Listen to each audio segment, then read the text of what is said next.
புதிய பூமி நண்பர்கள் அனைவருக்கும் வணக்கம். நான் ராஜ்பாபு. ஒருத்தன் திருடன் நல்லா தெரியுது. அந்த திருடன் தெரிந்த பிறகும் கூட அந்த திருடனுக்கு ஆதரவு கொடுப்பது அந்த திருடன் செய்கின்ற திருட்டுத்தனத்தை விட ரொம்ப மோசமான திருடுதனம் இல்லைங்க. யார் அந்த திருடங்க? அதைத்தானே பாருங்க இந்த காணொலிக்குள்ள ஒட்டுமொத்தமாக பார்க்க போறோம். அதற்கு முன்பாக நண்பர்கள் யார் சப்ஸ்கிரைப் பண்ணாமல் இருக்கீங்களோ சப்ஸ்கிரைப் செய்து புதிய பூமிக்கு ஆதரவு தருமாறு கேட்டுக்கொண்டும் இந்த காணொலியை முழுமையாக பொறுமையாக பார்க்க வேண்டும் என்று அன்புடன் கேட்டுக்கொண்டும் இந்த காணொலிக்குள்ள போயிடுவோம். பனையூர் பண்ணையார் வாரிசு நடிகர் விஜயோட டிவிகே கட்சியின் சேலம் மாவட்ட கழக நிர்வாகிகள் சந்திப்பு 13ஆம் தேதி அன்று நடைபெற இருக்கிறது. அதற்கு உரிய போலீஸ் அனுமதி வாங்கியிருக்காங்களாம். 5000 கழக நிர்வாகிகள் கலந்து கொள்ள இருக்கும் இந்த கூட்டத்தில் பொதுமக்களுக்கு அனுமதி கிடையாது. அதனால பொதுமக்கள் யாரும் வர வேண்டாம். இந்த சந்திப்பு என்பது விஜய்க்கும் கழக நிர்வாகிகளுக்கும் இடையில் உள்ள சந்திப்புன்னு சொல்லி பாருங்க அறிவிக்கிறாங்க. ஆனா பாருங்க பொதுமக்களுக்கு அனுமதி இல்லைன்னு சொல்றாங்க. முதல்ல பொதுமக்கள்னு சொல்லக்கூடாது, ரசிகர் ஜாம்பிஸ் கூட்டத்துக்கு அனுமதி இல்லைன்னு சொல்றதுதான் பொருத்தமா இருக்கும். அப்படி ரசிகர் ஜாம்பிஸ் கூட்டத்துக்கு அனுமதி இல்லைன்னு சொல்லும் போது ஆனா எதுக்காக இந்த ட்ரைனிங் இவ்வளவு பில்டப்புங்க? இந்த ட்ரைனிங் கொடுக்குற காட்சியை பார்க்கும்போது ஏதோ 2 நாட்டுக்கும் இடையில் சண்டை நடந்துங்கிற மாதிரியும் அந்த சண்டையில எப்படிலாம் எதிரி நாட்டை வீழ்த்த வேண்டும் என்கின்ற ஒரு பயிற்சி கொடுப்பதை போல இல்லைங்க. Attention! Left turn, right turn, double turn. முன்னாடி வாங்க, முன்னாடி வாங்க, முன்னாடி போங்க, முன்னாடி போங்க, முன்னாடி வாங்க, முன்னாடி வாங்க, முன்னாடி வாங்க. எல்லா கட்சியிலையும் கழக நிர்வாகிகளையும் அந்தந்த கட்சியோட தலைவர் மீட் பண்றது பொதுவானது தான். அப்படி பொதுவான விஷயத்த கூட ஏன் இவ்வளவு கலவரத்துக்குரியதாக ஆக்குறாங்க? அப்ப இருந்து என்ன தெரியுதுங்க, நிர்வாகிகள்னு சொல்லக்கூடிய அந்த டிவிக்கு கட்சிக்குள்ள இருக்கிற நிர்வாகிகள் கூட இன்னும் பக்குவம் அடையவில்லை. எங்க உணர்ச்சி வசப்பட்டு ஏறி மிதிச்சு ஒருத்தர் மேல ஒருத்தர் ஏறி கொலை பண்ணி சம்பவத்தை ஏற்படுத்திட போறாங்க அப்படின்னு ஒரு பயத்தின் காரணமாகத்தான் ஒழுங்கா நில்லுங்கப்பா, ஒழுங்கா வாங்கப்பா, ஒழுங்கா சந்திச்சுட்டு போங்கப்பா, ஒழுங்கா தேர்தலை ஃபேஸ் பண்றதுக்கு ஏதாவது வேலை செய்யுங்கப்பான்ட்டு ட்ரைனிங் கொடுக்கறதுக்கு இப்ப தயாராகிறாங்க. இது வெறும் சேலம் மாவட்டத்தில் மட்டும் நடக்கிற கழக நிர்வாகிகள் சந்திப்பு.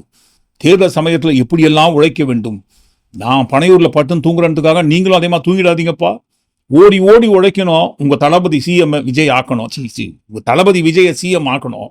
இருக்கட்டும், தப்பு கிடையாது. அந்த நடைபெற இருக்கும் கழக நிர்வாகிகள் சந்திப்பு கூட்டம் ஒரு ஓரமாக நடந்துட்டு போட்டோம். இப்போ விஜய் சிஎம் ஆகணும், சிஎம் ஆகணும், சிஎம் ஆயே தீரணும் அப்படின்னு சொல்ற அளவுக்கு இளைஞர்களுக்கு அப்படி என்ன பண்ணிட்டாரா? இளைஞர்களோட உத்வேக சக்தி அவரு அதாங்க. என்னங்க பண்ணிட்டாரு இளைஞர்களுக்கு? இது வரைக்கும் இளைஞர்களுக்கு யாருமே செய்யாத நிறைய பண்ணியிருக்காரு. என்னங்க பண்ணாங்க? இது வரைக்கும் எந்த கட்சி தலைவர்களும் சொல்லாத விஷயத்த விஜய் சொல்லியிருக்காரு. சரி, என்ன சொன்னாங்க? அவர் சொல்லியிருக்காரு நிறைய. அவர் சொன்னதை கேட்டுதான் பாருங்க இளைஞர்கள் படபடையா திரண்டு வந்துருக்கிறாங்க. சரி, அப்படி படைப்படையா திரண்டு வர அளவுக்கு என்னங்க இளைஞர்களுக்கு விஜய் செஞ்சிருக்காரு நிறைய. என்ன எதுவும் செய்யலன்னு சொல்றீங்களா நீங்க? சரி, என்ன செஞ்சான்னு ஒரு 4 நாள்ல ஒன்னே எடுத்து போடுங்கன்னு கேட்கறாங்க டிபேட்ல. அதுக்கு அவர் என்ன சொல்றாரு பாருங்க. இந்த ஜென்சி எல்லாம் வந்து அரசியல் ஓரளவுக்கு நுணுக்கமா அணுகுறாங்க அப்படின்னா அதுக்கு விஜய் அவர்கள் ஒரு தவிர்க்க முடியாத சக்தியாக நிற்கிறார். நுணுக்கமாக அணுகுதல் எதுங்க? விஜயோட அரசியலை பாருங்க, நுணுக்கமாக அணுகுறாங்களாம் இளைஞர்கள். சரி, நுணுக்கமாக அணுகி அவர்கிட்ட இருந்து பாடத்தை கத்துக்கிற அளவுக்கு இளைஞர்களுக்கு அவர் என்ன பாடத்தை சொல்லி கிழிச்சிட்டாருன்னு சொல்லுங்கன்னு கேட்டா 50 வருட ஆட்சி காலம் மக்கள் வெத்து போயிட்டாங்க.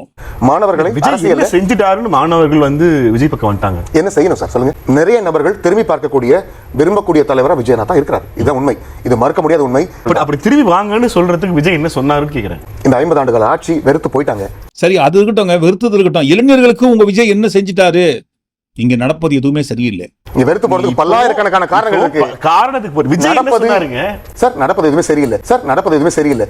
சரிங்க, அதான் சொல்லிட்டீங்க நடப்பது சரியில்லைன்ட்டு. இளைஞர்களுக்கு என்ன செஞ்சார், இளைஞர்களுக்கு என்ன பாடத்தை கத்துக் கொடுத்திருக்காரு சொல்லுங்கன்னு சொன்னா ஓட்டு போடுவது என்பது வேறு, புரிதலோடு ஓட்டு போடுவது என்பது வேறு. மாணவர்களை நோக்கி விஜய் தமிழ்நாட்டுக்கு தாவேக்கா அரசியலுக்கு வந்த பிறகு இதெல்லாம் சொன்னாரு அப்படின்னா என்ன சொல்ல போறீங்க? ஓட்டு போடுறது வேற, ஆனா புரிதலோட போடுறது வேற. நான் இதே அந்த எக்ஸாம்பிள் உங்களுக்கு கொடுத்தேன். ஏன்பா ஏதாவது அர்த்தத்தோட பேசுங்கப்பா. ஒட்டுமொத்த இளைஞர்களும் விஜயை ஃபாலோ பண்ற அளவுக்கு இளைஞர்களுக்கு விஜய் என்ன பாடம் கத்து கொடுத்திருக்காரு, என்ன சொல்லியிருக்காரு, என்ன செஞ்சிருக்காருன்னு கேட்டா என்ன செய்யலன்றீங்களா? எதுவுமே என்ன பராசக்தி படம் ஓடுற தியேட்டர்ல இளைஞர்கள் இருக்காங்களா? 2 கோடி இளைஞர்கள் திமுக இருக்காங்கன்னு சொல்றாங்களே, ஏன் பராசக்தி படம் ஓடல? நீங்க சொல்லுங்க. என்ன விஜய் தான் சொல்லிட்டாரு, என்ன சொன்னாரு? ஏன் திமுக 2 கோடி உறுப்பினர்கள் சொல்றாங்களே பராசக்தி வந்துச்சுல, படம் ஓடிச்சா? ஏன் ஓடல? திமுக இளைஞர்கள் இல்லையா? சம்பந்தம் இருக்கா பாருங்க. திமுக இளைஞர்கள் இல்லையா? என்ன சொன்னாருன்னு கேட்டேன். அப்ப இப்படியே சினிமா கதையை பேசிதான் ஓட்ட போறீங்களா அப்ப உங்க வாழ்க்கையே? இளைஞர்கள் விஜய் ஒட்டுமொத்தமா ஃபாலோ பண்ற அளவுக்கு அவர் என்ன செஞ்சு கிழிச்சிருக்காருன்னு கேட்டா சொல்ல மாட்டீங்க இல்லீங்களா? ஒரே ஒரு தீய நீர், ஒரு துளி தீய நீர் கிடைக்குமான்ட்டு நாங்க சொல்லுங்க, தீய நீர்னு அவர் தான் உண்மையை சொன்னாரு. இவ்வளவு பெரிய அழுக்கான அரசியல்ல ஒரு துளி தீய நீர் கிடைக்குமான்னு பாக்குறாங்க, தீய நீர் கிடைக்குமான்னு பாக்குறாங்க. பாத்துக்கோங்க, தீய நீர் 2-3 இடத்துல சொல்லிட்டு அப்புறம் என்னப்பா அது தீய நீர்னு சொல்றமே, தப்பா தெரியுதே, டங்கு ஸ்லிப் ஆயிருக்கும். தூய நீர், ஒரு துளி தூய நீர் கிடைக்குமான்னு இளைஞர்கள் பார்த்துருக்காங்களாம். அந்த தூய நீரா வந்துட்டு விஜய் நான் பாக்குறேன் உள்ள வராங்க. சரி, நீங்க தூய நீராக வச்சுக்கோங்க. இளைஞர்களுக்கு என்ன விஜய் சொல்லியிருக்காரு இது வரைக்கும்? எந்த கட்சி தலைவர்களும் சொல்லாத ஒரு விஷயத்த உங்க கட்சி தலைவர் விஜய் என்ன சொல்லியிருக்காருன்னு கேட்டா, திமுக அடிமையாட்சி. விஜய் பார்த்தோன்னே இளைஞர்கள் ஓடி வந்துட்டாங்கன்னு சொல்றது விஜய் என்ன சொன்னார்? இந்த அடிமை திமுக ஆட்சி நமக்கு வேண்டாம். என்னப்பா இவன் வெறிநாய் கடிச்ச மாதிரி பேசுறான்? ஒரே ஒரு பதில், விஜய் இதை செய்தார், இளைஞர்களுக்காக இதை செய்தார், இளைஞர்களுக்காக விஜய் இதை சொன்னார், அதனால விஜயை ஃபாலோ பண்றாங்க அப்படின்ட்டு ஏதாவது சாலிடா ஏதாவது ஒரு விஷயத்த சொல்ல முடியுதா? இல்லவே இல்லை. எதை கேட்டாலும் பாருங்க, பரம்பரை ஆட்சி, திமுக ஆட்சி, குடும்ப ஆட்சி, மன்னர் ஆட்சி, 50 வருட திராவிட ஆட்சி, மக்கள் வெறுத்து போயிட்டாங்க, நடப்பது எதுவுமே சரியில்லைன்னு இதையே தான் கீழே விழுந்த ரெக்கார்டு மாதிரி சொல்லிட்டு இருக்காங்களே தவிர விஜய் இளைஞர்களுக்கு என்ன சொல்லியிருக்காருன்னு சொன்னா பதில் இல்லை. 75 ஆண்டு கால கட்சி, ஒருத்தர் கூட அந்த கட்சியில் ஆடுறதுக்கு யாருமே கிடையாதா? அதற்கு பதில் இல்லை இவங்க கிட்ட. ஆனா பாருங்க, பிஸ்கேஜேபி கட்சியோட பிரான்ச் தான் தமிழ்நாட்டில் விஜயோட டிவிகே கட்சி என்கின்ற பெயரில் இயங்கி கொண்டிருக்கிறது என்பதற்கு மிகப்பெரிய ஆதாரம் என்னவென்றால், விஜய் கொள்கை எதிரின்னு சொல்லுவார் பிஸ்கேஜேபி கட்சி. ஆனா பாருங்க, வாயத்திறந்து எதை பத்தியும் பேச மாட்டார். மத்திய அரசை குறிப்பிட்டோ, மோடி அவர்களை குறிப்பிட்டோ, மத்திய அரசோட பட்ஜெட்டை குறிப்பிட்டு கூட எதை பத்தியும் பேச மாட்டார். பிஸ்கேஜேபி கட்சி பேரே அவர் வாயிலிருந்து வராது. அப்படியே மீறி வந்தாலும் ஒதுரும். ஏதாவது ஒரு இடத்துல வேற வழியே இல்லாம சொல்லியே தீர வேண்டும் என்கின்ற கட்டாயத்தின் பேர்ல சொல்லணும்னு சொன்னா கூட வாயெல்லாம் ஒதுரும், ஒதிரினே சொல்லுவாரு பிஸ்கேஜேபி கட்சி. ஆனா பாருங்க, எனக்கு பயம் இல்ல, பயம் இல்லைன்னு கத்துவாரு. எனக்கு பயம் இல்ல, எனக்கு பயம் இல்ல. ஆனா பாருங்க, மொத்த பயத்தையும் உள்ளுக்குள்ள தேக்கி வச்சுதான் ஊருக்குள்ள தைரியமா சுத்துற மாதிரி சுத்தி நிற்காது. இவர் அந்த மாதிரி இருப்பதோட மட்டுமல்லாமல் ஸ்ட்ரிக்டா வான் பண்ணியிருக்காங்க. ஸ்ட்ரிக்டா பாருங்க, ஒரு ரூல்ஸை போட்டிருக்காங்க. நம்ம மட்டும் கிடையாதுப்பா, பிஸ்கேஜேபி கட்சி நம்ம கட்சி சார்பா டிபேட்ல உட்காந்து ஊடகத்துல பேசும்போது கூட யாரும் பேசக்கூடாது. பிஸ்கேஜேபி கட்சியை குறிப்பிட்டு பேசக்கூடாது. முக்கியமா பாருங்க, ஜெயலலிதா அவர்களை குறித்து ஒரு வார்த்தை பேசக்கூடாது. ஏன் அந்த மாதிரி ஜெயலலிதா அவர்கள் பேரை கூட சொல்லக்கூடாது? பிச்சை எடுக்கணும் இல்லைங்களா, ஓட்டு பிச்சை.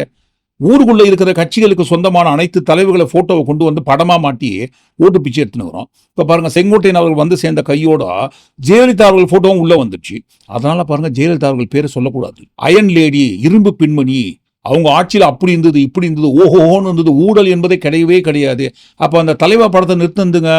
அது ஒரு அரசியல் பிரச்சனை. என்ன பிரச்சனைங்க? யார் பண்ணது? அது அரசியல் உள்ளுக்குள்ள. அங்க அரசியல்காரன் இருந்துச்சு. என்ன அரசியல் காரணம்? நீங்களே சொல்லுங்க. நீங்க சொல்லுங்க சார். நீங்க வந்திருக்கீங்க, நான் வந்திருக்கேன். ஒரு அரசியல் தலையிடம் இருந்துச்சு. என்ன அரசியல் தலையிடம் சொல்லுங்க. பேசணும். அடிச்சு கேட்டா கூட சொல்ல மாட்டாங்க போதுங்க. தலைவா படத்துக்கு என்ன பிரச்சனை, அந்த பிரச்சனையை குறித்து யார் அந்த படத்தை தடை பண்ணி வச்சது, யார் விஜயை கை கட்டி அம்மா அம்மான்னு பேச வச்சதுன்னு கேட்டா கடைசி முட்டம் பாருங்க, அந்த பெயரை சொல்வதற்கு கூட நடுங்குறாங்க. என்ன அரசியல்? டைம் டு லீட் ஒரு வார்த்தை இருந்துச்சாங்க. என்ன அதுக்கு அர்த்தம்? என்ன அர்த்தம்? டைம் டு லீட் ஒரு வார்த்தை. அது தமிழ் என்ன சார் அர்த்தம்? தலைமை தாங்க நேரம். தலைமை தாங்க வா டைம். அப்ப இதுக்கு தடை வச்சாங்க. தடை வச்சது யாரு? அரசியல் கார்டு புணர்ச்சி எல்லாரும் யாரு சார்? அரசியல் கார்டு தடை வச்சது யாரு சார்? அந்த கட்சியோட தலைவர்கள்ல இருந்து அந்த கட்சிக்காக நிக்கிறவங்க வரைக்கும் யாருக்குமே பாருங்க துளி அளவு தைரியம் என்பதே உண்மையை எடுத்து சொல்றதுக்கு இல்லை. ஆனா பாருங்க, ஒட்டுமொத்தமான இளைஞர்கள் சக்தி ஒருவித நுணுக்கமான புரிதலோடு விஜயை ஃபாலோ பண்றாங்களா? அப்படி ஒருவித நுணுக்கமான புரிதலோடு விஜயை ஃபாலோ பண்ற அளவுக்கு இளைஞர்களை அப்படி என்ன பக்குவப்படுத்திருக்காருங்க? என்ன மாதிரி முதல்ல விஜய் பக்குவப்பட்டிருக்காருங்க? இளைஞர்களுக்கு ட்ரைனிங் கொடுக்குற அளவுக்கு ஒன்றும் கிடையாதுங்க. இவரை ஃபாலோ பண்ற இளைஞர்களும் சரி, அது ஆண்களோ பெண்களோ யாரா இருந்தாலும் என்ன மாதிரி பக்குவப்பட்டிருக்காங்கன்றதை பார்த்துருவோமா? விஜய் அரசியல் அறிவை ஊட்டியிருக்காரு இளைஞர்களுக்கு.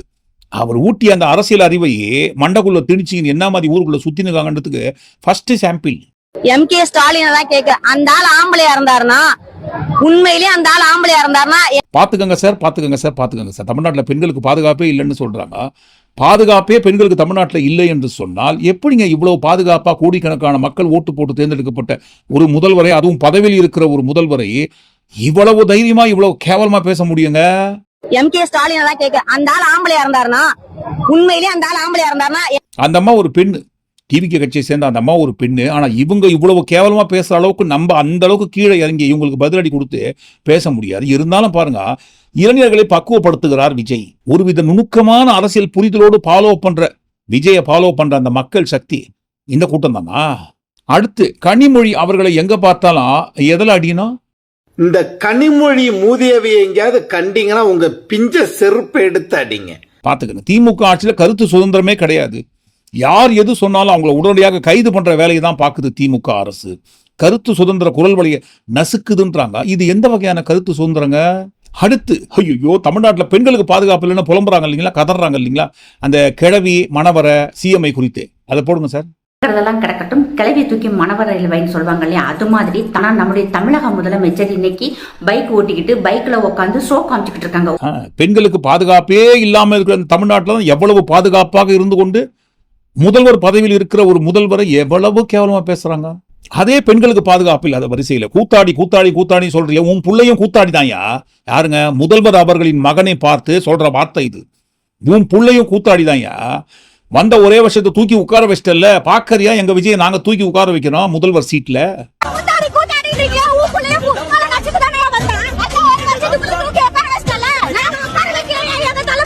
தமிழ்நாட்டில் பெண்களுக்கு பாதுகாப்பே இல்லைன்னு சொன்னா எப்படிங்க உச்சபட்ச சுதந்திர உரிமையோடு பாதுகாப்பாக இருந்து கொண்டு இவ்வளவு கேவலமான கருத்துக்களை தைரியமா கேமராவுக்கு முன்னாடி பேச முடியுது? அதே வரிசையில் கருணாநிதியை பெற்றெடுத்த சோதனையை தவிர கருணாநிதியோட தாயார் செய்த சாதனை என்ன? பெண்களுக்கு பாதுகாப்பு இல்லைங்க. சிலைகள் வைக்க நேரம் உள்ள அரசுக்கு எங்கே பெண்கள் வன்கொடுமைகளை தடுக்க நேரம் உள்ளது என்று தான் நான் கேள்வி கேட்பேன். கற்ற கட்டடத்துக்கெல்லாம் கருணாநிதி அவர்களுடைய பெயர். இப்ப நான் என்ன கேக்குறேன்னா, அஞ்சுகம் அம்மாள் கலைஞர் கருணாநிதியை பெற்றெடுத்த சோதனையை தவிர செய்த சாதனை என்ன என்பதுதான் என்னுடைய கேள்வியாக உள்ளது. அதே பெண்களுக்கு பாதுகாப்பு இல்லை. தமிழ்நாட்டில் பெண்களுக்கு பாதுகாப்பு இல்லாம போச்சே. இந்த திமுக ஆட்சி முடியத்துக்குள்ள தமிழ்நாட்டில் இருக்கிற ஒட்டுமொத்தமான பெண்கள்லாம் காணாமல் போயிடுவாங்க. இந்த திராவிட மாடல் ஆட்சியில இந்த 4.5 வருஷத்துல பெண்களுக்கு நடந்த கொடுமை எத்தனையோ இருக்கு. சரி, தமிழ்நாட்டு பெண்களை தான் இவ்வளவு பாடுபடுத்துறாங்கன்னு பார்த்தா பிற மாநிலத்தில இருந்து பிழைக்க வந்த பெண்களை கூட விட்டு வைக்கிறது இல்ல. இது என்னன்னா தமிழ்நாட்டுக்கு வந்த சோதனைன்னு நம்ம எதிர்த்து கேட்டா கொலை, எதுக்கு எடுத்தாலும் ஊழல், ஏன்னு கேட்டா அரசியல். இந்த அப்பாவோட ஆட்சி முடிய போறதுக்குள்ள பெண்கள் எல்லாரும் காணாம போயிருவோம் போல. எங்களுக்காக இல்லைனாலும் பெண்களோட பாதுகாப்புக்காகவும் இந்த முன்னேற்றம் இன்னும் அதிகமானதுக்காகவும் நீங்க முதலமைச்சர் ஆகணும்னா அடுத்த வருடம் 4ஆம் ஆண்டு தொடக்க விழா முதலமைச்சர் விஜய் அவர்கள்னு நாங்க கூப்பிடணும். தப்பு கிடையாது. ஆனா பாருங்க, பெண்களுக்கு தமிழ்நாட்டில் பாதுகாப்பு இல்லாம போச்சு அப்படின்ற ஒரு உண்மையை இந்த அம்மா எப்ப கண்டுபிடிச்சாங்க? டிவிகே கட்சி தொடங்கிய பிறகா, டிவிகே கட்சிக்குள்ள வந்து சேர்ந்ததற்கு பிறகா, அல்லது பிறந்த முதல் நாளிலிருந்து தமிழ்நாட்டில் பெண்களுக்கு பாதுகாப்பு இல்லைன்ற ஒரு உண்மையை கண்டுபிடிச்சிட்டாங்களா? தமிழ்நாட்டில் பெண்களுக்கு பாதுகாப்பே இல்லைன்னு சொன்னா எப்படிமா நம்ம இந்த அளவுலாம் வளர்ந்து இவ்வளவு கருத்து சுதந்திர உரிமையோடு இவ்வளவு தைரியமா ஆளும் ஆட்சியை எதிர்த்து, ஆளும் அரசை எதிர்த்து, முதல்வரை எதிர்த்து இவ்வளவு தைரியமா கேட்க முடியுது நம்மளால? ஏன்னா ஒரு மாநிலத்தில் பெண்களுக்கு பாதுகாப்பு இல்லைன்னு சொன்னா அந்த பெண்கள் வெளியே வர முடியாது, தைரியமா பேச முடியாது. முக்கியமா பாருங்க, ஆளும் அரசை எதிர்த்து இவ்வளவு தைரியமா குரல்லாம் கொடுக்க முடியாது. குரல் கொடுத்த அடுத்த நொடி உள்ள இருப்பாங்க. அப்படி இருக்கும்போது எப்படிமா இவ்வளவு தைரியமாக பெண்களுக்கு பாதுகாப்பு இல்லை பாதுகாப்புலன்னு பாதுகாப்பாக நின்று கொண்டு பேச முடியுது? வேமா சூசோ இல்லாமன்னு கேட்பாங்க இல்லைங்களா? சரி, அந்த அம்மா தான் அப்படி இருக்காங்கன்னு பார்த்தா படிச்சவங்க ஒரு டாக்டர்னு சொல்றாங்க. அந்த அம்மா படித்தது தமிழ்நாடு, படிப்புக்கு தேவை தமிழ்நாடு, நம்மளோட வளர்ச்சிக்கு தேவை தமிழ்நாடு. ஆனா அந்த அம்மா படித்து முடித்த கையோடு எங்க செட்டில் ஆனதா சொன்னாங்க? நான் டாக்டர் ஸ்பூர்த்தி அருண், இங்க இருக்கிற மெட்ராஸ் மெடிக்கல் காலேஜ்ல படிச்சேன். இதுக்கப்புறமா 20 வருஷம் அமெரிக்கால பிராக்டிஸ் பண்ணிட்டு நம்ம மக்களுக்கு சேவை செய்யணும்னு திரும்பி வந்துட்டேன். யூஎஸ் அதை வேற பெருமையா சொல்றாங்க. நான் படித்து வளர்ந்ததெல்லாம் தமிழ்நாடா இருந்தாலும் செட்டில் ஆனது, வெல் செட்டில் ஆனது அமெரிக்கால பல வருடங்களாக இருந்து இப்பதான் வந்திருக்கேன், தமிழ்நாட்டுக்கு வந்திருக்கேன். வந்து பார்த்தா பெண்களுக்கு பாதுகாப்பு இல்லைன்ற ஒரு உண்மையை கண்டுபிடிக்கிறாங்க. பெண்களோட சேஃப்டி, பெண்களோட பாதுகாப்பு எவ்வளவு முக்கியம் நம்ம எல்லாருக்குமே தெரியும். பெண்களுக்கு கல்வி இல்லைங்களா, ஆரோக்கியம் இல்லைங்களா, பாதுகாப்பு இல்லை அப்படின்னு சொல்றாங்க. பெண்களுக்கு கல்வி இல்லைன்னா இந்த அம்மா எப்படி தமிழ்நாட்டில் டாக்டரா படிக்க முடிஞ்சுதுங்க? படிப்பும் ஆரோக்கியமும் இது எல்லாரோட பேசிக் human right. Health and education is for all. இது எல்லாருக்கும் கிடைக்கணும். நம்ம தலைவர் மக்களோட நாடியை புரிஞ்சு தெரிந்து ஒரு சேஞ்ச்காக பாலிடிக்ஸ்க்கு வந்திருக்காரு. தமிழ்நாட்டில் எந்த ஒரு சூழல் அமைப்பு எதுவுமே இல்லாம எதுவுமே செஞ்சு வைக்காம தான் இவங்களால டாக்டருக்கு படிச்சு அமெரிக்காவில் செட்டில் ஆக முடிஞ்சதுங்களா?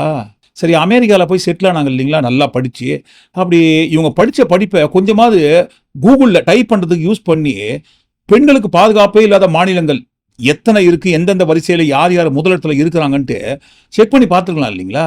NCRB, national crime record bureau, மாநில வாரியாக ஒவ்வொரு வருடமும் பெண்களுக்கு எதிராக நடக்கிற குற்றங்கள், பெண்களுக்கு எதிராக நடத்தப்படும் பாலியல் துன்புறுத்தல்கள், பாலியல் வன்கொடுமைகள் எல்லாவற்றையும் குறித்து ஒவ்வொரு வருஷமும் டேட்டா ரிலீஸ் பண்ணுவாங்க. எந்தெந்த மாநிலங்களில் எவ்வளவு குற்றங்கள் பெண்களுக்கு எதிராக நடந்திருக்குன்ட்டு. அப்படி ரிலீஸ் பண்ற ஒவ்வொரு வருஷத்தோட டேட்டாவில் தமிழ்நாடு முதலிடத்திலேயே இருக்கு. பெண்களுக்கு பாதுகாப்பு இல்லாத மோசமான கொடூரமான மாநிலமாக உருமாறி இல்லைங்களே.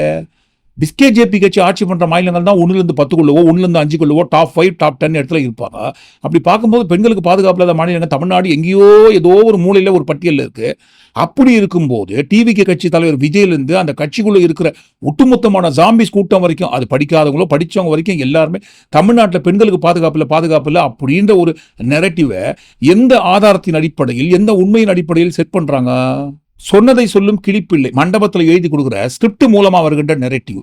பிஸ்கேஜேபி கட்சியோட ஒரு பிரான்ச்சாகத்தான் தமிழ்நாட்டை டிவிகே கட்சி என்கின்ற பெயரில் இயங்கிக் கொண்டிருக்கிறது என்பதற்கு முழு உதாரணம் இந்த பெண்களுக்கு பாதுகாப்பு இல்லைன்னு கட்டமைக்கிற பொய்யான கட்டமைப்பு தான் உதாரணம். ஒவ்வொரு தேர்தல் வருகின்ற சமயத்தில் தான் பாருங்க, மத்திய அரசுக்கும் பிஸ்கேஜேபி கட்சிக்கும் தமிழ்நாடுன்ற ஒரு மாநிலம் இருப்பதே கண்ணுக்கு தெரியும். அந்த வரிசையில் 2024 நடைபெற்ற நாடாளுமன்ற தேர்தல் சமயத்தில் கூட வருகை தந்த மோடி அவர்கள் என்ன சொன்னாருங்க? தமிழ்நாட்டில் பெண்களுக்கு பாதுகாப்பு இல்லைன்னு பேசினாரு. எதை வச்சு ஜி சொல்றீங்க? ஏதாவது ஆதாரங்க தான், டேட்டா கொண்டு வந்திருக்கீங்களா? டேட்டா இருந்தா காட்டுங்கன்னு சொன்னா அம்மா ஜெயலலிதா.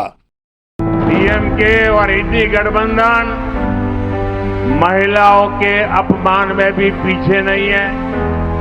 इन्होंने अम्मा जयललिता के साथ कितना गलत व्यवहार किया था, आज भी डीएमके नेता।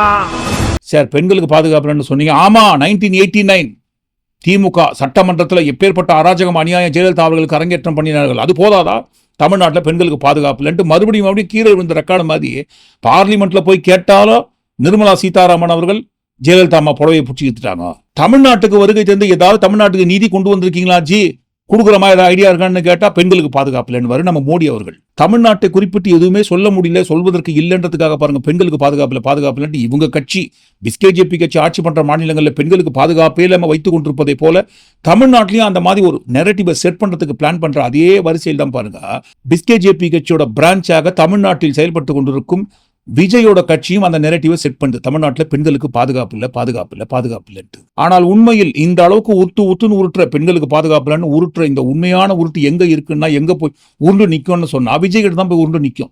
அஜிதா ஞாபகம் இருக்கு இல்லைங்களா? பிரச்சனைன்னு சொல்லி அவர் காரை நிறுத்தத்துக்கு ட்ரை பண்றாங்க.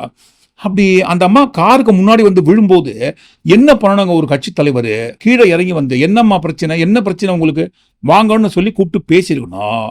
அட்லீஸ்ட் காரை நிறுத்தியாவது உள்ள வந்து பாருங்கம்மா, இது வந்தாலும் உள்ள வந்து பேசியங்கம்மான்னு சொல்லியிருக்கணும். ஆனா எதுவுமே பண்ணாம அந்த அம்மா கார் நிறுத்தத்துக்கு ட்ரை பண்றாங்க.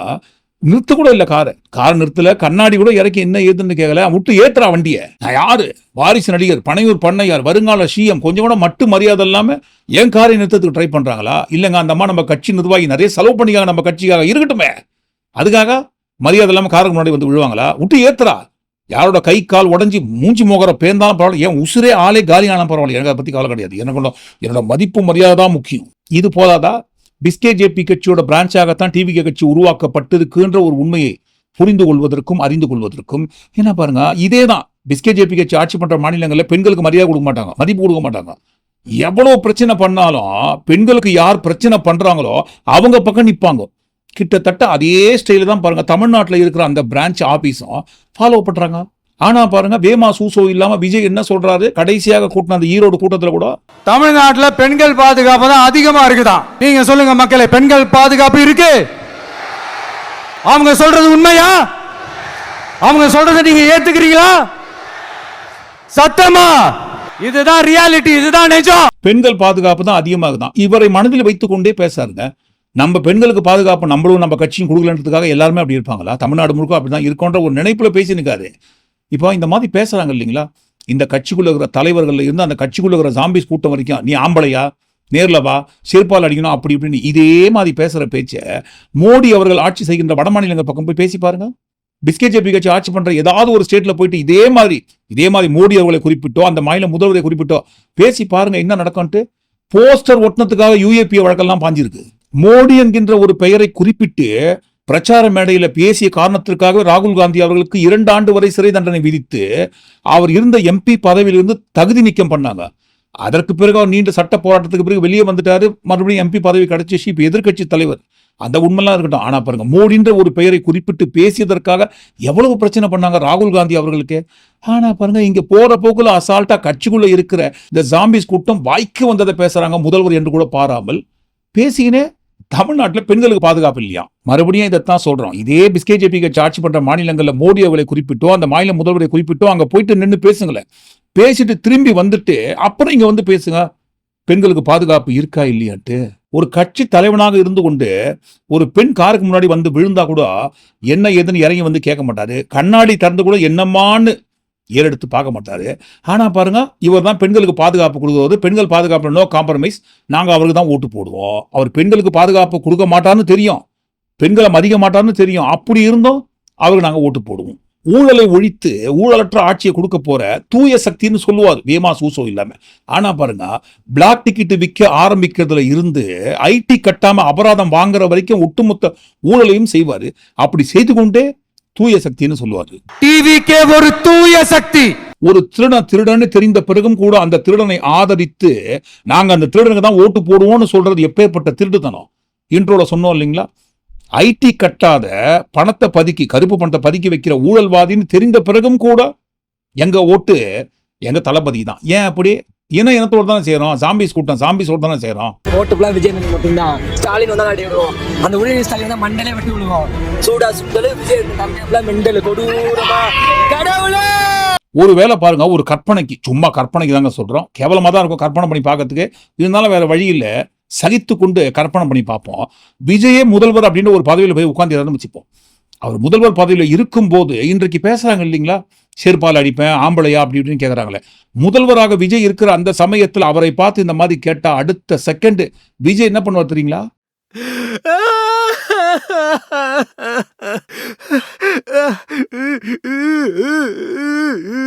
ஓன்னு அழுவார்.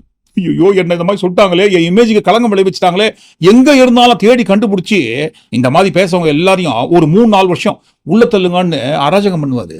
அட இதெல்லாம் கூட ஒரு ஓரமாக்கிட்டங்க. திருடான்னு தெரிந்த பிறகும் கூட ஓட்டு போடுவோமே. ஏங்க ஊழல் பண்றாருங்க ஆரம்பத்திலேயே அவரு, இருந்தாலும் பரவாயில்ல ஓட்டு போடுவோமே. பெண்களுக்கு மதிப்பே மரியாதையே கொடுக்க மாட்டாங்க, பரவாயில்ல ஓட்டு போடுவோமே. எது பண்ணாலும் நாங்கள் ஓட்டு போடுவோங்க. ஏன்னா பாருங்க, நாங்கள் ரசிக்கிற ஹீரோ அவர் எவ்வளவு அக்கிரமம் பண்ணாலும் நாங்கள் ஓட்டு போடுவோம். இந்த மாதிரி வேமா சூசோ இல்லாம திரியிற ஒரு சின்ன கூட்டத்தை வைத்து கொண்டுதான் இவர் பிலிம் காட்டினுக்காரு. பிலிம் அதுவும் எப்படிங்க? அது எப்படிங்க மக்களுக்கு ஒண்ணுன்னா என்ன கேட்கறதுக்கு ஆள் இல்லைன்னு நினைச்சீங்களா? மக்களுக்கு ஒண்ணுன்னா இந்த விஜய் வந்து நிப்பா, இந்த விஜய் வந்து கேள்வி கேட்பா. இந்த விஜய் எப்பவுமே மக்கள் பக்கம் தான், அதே மாதிரி மக்களும் என் பக்கம் தான். எப்படிங்க இந்த மாதிரி வேமா சூசோ இல்லாம ஓப்பனா கேமராவுக்கு முன்னாடி இந்த மாதிரி அக்கிரம அநியாயத்துக்கு பேச முடியுது? மக்களுக்கு ஒண்ணுன்னா இந்த விஜய் வந்து நிப்பான், கேள்வி கேட்பான். இவர் கூட்டிய கூட்டத்திலே 41 பேர் இறந்துட்டாங்க. அது குறித்து என்னப்பான்னு கேட்டா பதில் சொல்றதுக்கு இவருக்கு துப்பு இல்ல. ஓடி போறாரு ஏர்போர்ட்டுக்குள்ள. சார் 30 பேர் மேல இறந்துட்டாங்களாம் சார், இன்னும் எவ்வளவு பேர் உயிர் போவோம் தெரியல சார், நில்லுங்க சார், பதில் சொல்லுங்க சார். நான் திரும்புவோமா? திரும்பி பார்க்காம தலை திருச்சி ஓடுற இவரு, மக்களுக்கு ஒண்ணுன்னா இந்த விஜய் வந்து நிப்பா, இந்த விஜய் வந்து கேள்வி கேட்பா.